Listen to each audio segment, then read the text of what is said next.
siyang merienda ngayon. Ito yung slice ko siya. Ito po yung cucumber. And then, i-mix ko yung mango green. Mango green mga guys. So, ito yung ginagawa ko ngayon. Nag-slice ako ng snacks foods ko for today. Cucumber.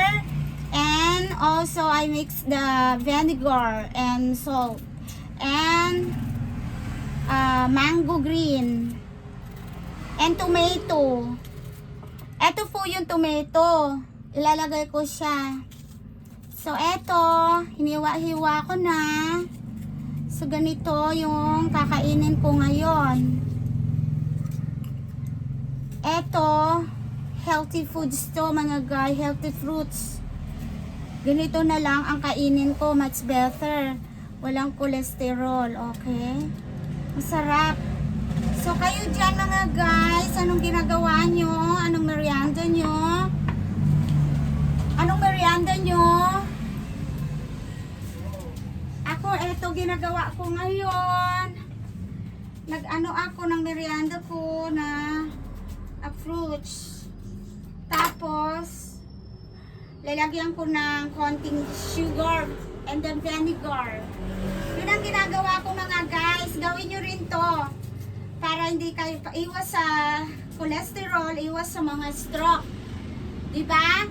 Mas magandang ganito lang kainin natin. Simple na fruits. Ito, lagyan natin ng konting vinegar. Okay? Pupunin ko yung vinegar ko. Tsaka is konting sugar. Tapos, haluan ko pa ng kung merong onions, haluan ko ng onions. Maganda rin yun.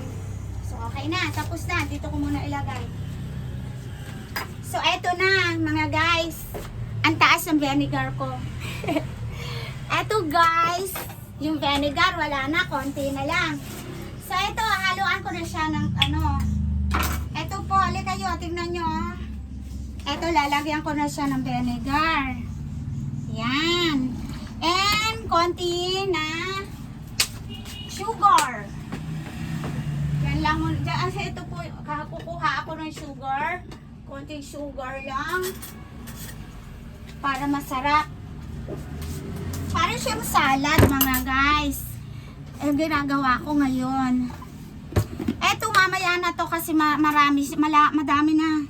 Hindi ko na to maubos. Ayan, nilagyan ko ng konting sugar. Wala akong white sugar. Kaya ito na lang, brown sugar.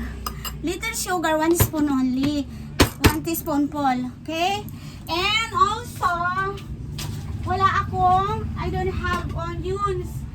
So, wala. Hindi ko nalalagyan ng onions. Okay na yan. So, eto, pinakita ko po sa inyo mga guys, ang aking, ano ngayon? Snacks na fruits. Ito, haluin ko na mga guys. Ito na, nahalo ko na. So, let's eat mga guys. Kain po tayo ng mango green, and tomato,